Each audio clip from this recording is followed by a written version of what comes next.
আবু হুরায়রা রাদিয়াল্লাহু আনহু থেকে বর্ণিত, তিনি বলেন, আমি রাসূলুল্লাহ সাল্লাল্লাহু আলাইহি ওয়াসাল্লামকে বলতে শুনেছি, নিশ্চয় সর্বপ্রথম ব্যক্তি কিয়ামতের দিন যার ওপর ফয়সালা করা হবে সে ব্যক্তি যে শহীদ হয়েছিল তাকে আনা হবে, অতঃপর তাকে তার আল্লাহর নিয়ামতরাজি জানানো হবে, সে তা স্বীকার করবে।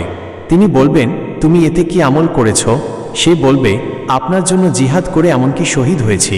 তিনি বলবেন, মিথ্যা বলেছ, তবে তুমি এজন্য জিহাদ করেছ যেন বলা হয় বীর, অতএব বলা হয়েছে। অতঃপর তার ব্যাপারে নির্দেশ দেয়া হবে, তাকে তার চেহারার ওপর ভর করে টেনে হিঁচড়ে জাহান্নামে নিক্ষেপ করা হবে।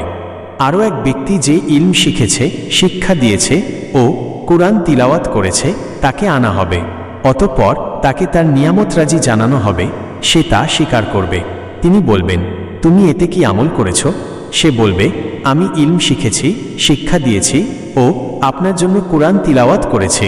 তিনি বলবেন, মিথ্যা বলেছ, তবে তুমি ইলম শিক্ষা করেছ যেন বলা হয় আলেম, কুরআন তিলাওয়াত করেছ যেন বলা হয় সে কারি, অতএব বলা হয়েছে। অতঃপর তার ব্যাপারে নির্দেশ দেয়া হবে, তাকে চেহারার ওপর ভর করে টেনে হিঁচড়ে জাহান্নামে নিক্ষেপ করা হবে। আরও এক ব্যক্তি যাকে আল্লাহ সচ্ছলতা দিয়েছেন ও সকল প্রকার সম্পদ দান করেছেন তাকে আনা হবে, তাকে তার নিয়ামতরাজি জানানো হবে, সে তা স্বীকার করবে। তিনি বলবেন, তুমি এতে কি আমল করেছ? সে বলবে, এমন খাত নেই যেখানে খরচ করা আপনি পছন্দ করেন, আমি তাতে আপনার জন্য খরচ করি নাই।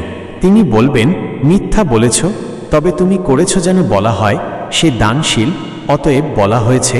অতঃপর তার ব্যাপারে নির্দেশ দেয়া হবে, তাকে তার চেহারার ওপর ভর করে টেনে হিঁচড়ে অতঃপর জাহান্নামে নিক্ষেপ করা হবে।